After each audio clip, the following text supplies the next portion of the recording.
With an investigation underway into the deadliest air disaster in the U.S. in decades, we have exclusive new video obtained by CNN showing the midair collision from a different angle. I want to walk you through one of those videos right now. All right, let's go to this clip that appears to be shot from the airport grounds and shows the plane descending. That's on your right when the helicopter's on the left.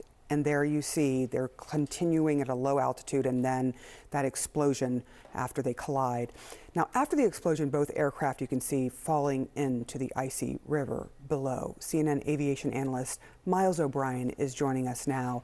We're looking at this video. Does this video, Miles, give you any better sense of what went wrong and how this rare mid-air collision happened?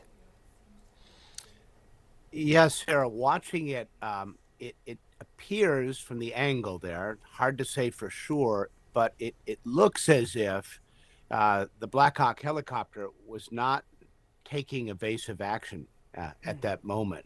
I could be wrong. It's difficult to see with the darkness, but yeah.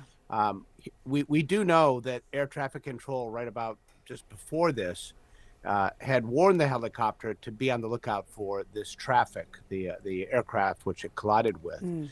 And the crew acknowledged that. The question is, when they said they saw the traffic, what did they see? Did they mistake the aircraft for something else? Or did they become distracted some other way? Or is it possible there was some sort of mechanical failure, which made it impossible for them to control the craft? All those things will be in mind, but I don't see any attempt at getting behind that aircraft, which was the instruction from air traffic control. Yeah, it doesn't appear that there was any, as you said, evasive action by the helicopter. The New York Times is reporting that the military chopper may have deviated from its approved path by flying higher than it should have been. How would something like that happen when there are clear approved routes? Well, we can say with certainty it was above where it should be. The airliner was riding down the rails of an instrument approach and had not deviated from that approach path or from its altitude. The problem, Sarah, is that airliner at that location, if it's on the proper glide path, which this aircraft was, would be at about 400 feet off the surface. The helicopter corridor directly beneath that approach path requires the helicopter to fly no higher than 200 feet. Well, that's a very tight, no margin for error airspace arrangement, and demands that everybody in that spot be completely on their toes and fly to complete perfection. So why the helicopter was above the corridor altitude is the absolute core of this investigation. And that leads investigators to the cockpit voice recorder as much as anything to see what the crew was doing. Was it distracted? Was there some other failure of some kind that took their eye off the what was ahead of them? Yeah, I mean, that is the main question now, why that helicopter was in the position that it was in. Our Pete Montine has been reporting that there is one air traffic controller working two different tower positions. Is that normal? Is that something that would normally happen? And if not, what role might that have played? Well, air traffic control in the United States is dramatically short-staffed. The FAA has been trying to bounce back from the pandemic, lost a lot of people during that time. You can't just hire people off the street and put them in the control tower at Reagan National Airport. I think we can all agree on that. So it's been a very slow rebuild of the ATC workforce, and the ATC personnel are working long hours under a stressful job on a good day. And so they do have a significant problem as they try to fill some 3,000 slots. Having said all that, and that is an important point, don't get me wrong, I don't see evidence yet that this was a failure of air traffic control.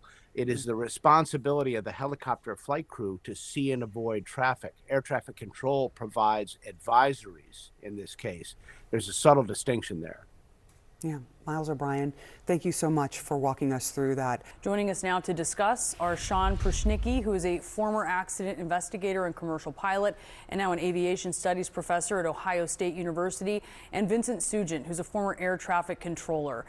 Sean, at this point in time, just take us through what you understand about the altitude, the routes, and where these aircraft were and perhaps where they should have been. Well, so as everyone's starting to understand this picture of DCA, this is very congested airspace, and this is very normal that the military helicopters use the Potomac. This is a flyway that they use on a routine basis. So there's nothing abnormal about the regional jets swinging around to use runway 33. Something that the NTSB, of course, is going to look into is the altitude of the helicopter. There may be a good reason why they were higher than normal. We don't know what was going on in the cockpit of the helicopter, and we're going to need to listen to that CDR to find out why that might have been. Earlier today, a pilot speaking to CNN's Pam Brown said that he wished that the Black Hawk pilot could have had stronger communication with the air traffic controller, that the ATC could have perhaps been more specific when asking the pilot of the Black Hawk, as we've now heard in that audio, about which plane they had seen, which plane they had visual separation from. When you hear that audio, when you hear those details, what do you think about that communication? Could it have been more thorough? Well, the only thing that stands out is, as a former airline pilot, usually when traffic is called to you, is they will give a direction where it is, like the hands on a clock, so 12 o'clock or 1 o'clock, or a position like that. So that's the only thing that might have been helpful. Now, usually when controllers do it the way that this was done, usually they're implying that the target or the airplane is basically right in front of you. What we don't know is, was the helicopter, when they said, that they have the traffic, was it this airplane? Or were they looking beyond it and they saw another airplane, and that's the one that they thought the controller was talking about? We need to listen, or the NTSB needs to listen to the CDR in the helicopter. That's going to give a lot of information to the NTSB to understand what were the discussions that were going on, what did they see, what were they at about 400 feet. We don't know. There might have been a good reason why they felt the need to climb a little bit higher. Were they having mechanical problems? Were there other issues? We can't speculate right now why we're at that altitude. We do know that they are normally lower, that they are normally around 200 feet.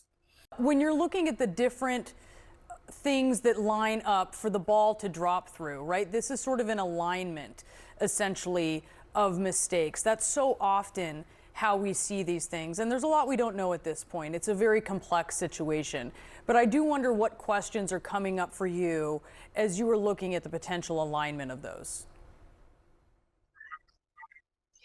Well, listening to the tapes that everyone else has listened to, and as I said last night, it appeared to me that everything the controller did was proper. He didn't sound rushed. He didn't sound panicked. And then also on top of that, there was no urgency from the pilot. So he assumed that the pilot was talking about the same airplane he was talking about. And none of that seemed to bring really any sort of alarm to anybody. The pilot sounded calm and said he's seeing the airplane moving right up to it. It appears, and again, I've never been a pilot, but it appears that if the letter of agreements, or whatever agreements they have with those helicopters and the military, that they have to stay at a certain altitude, and the controller's just assuming he's going to, do as they agreed to do. And unfortunately, if that's what happened, then that's the final hole that was filled, unfortunately. But from my point of view and everything I've seen, from my background and my experience, it didn't seem to me, from the controller point of view or the pilot point of view at that point, that the holes were lining up until the last minute, until they either climbed or misidentified the wrong aircraft, which can happen.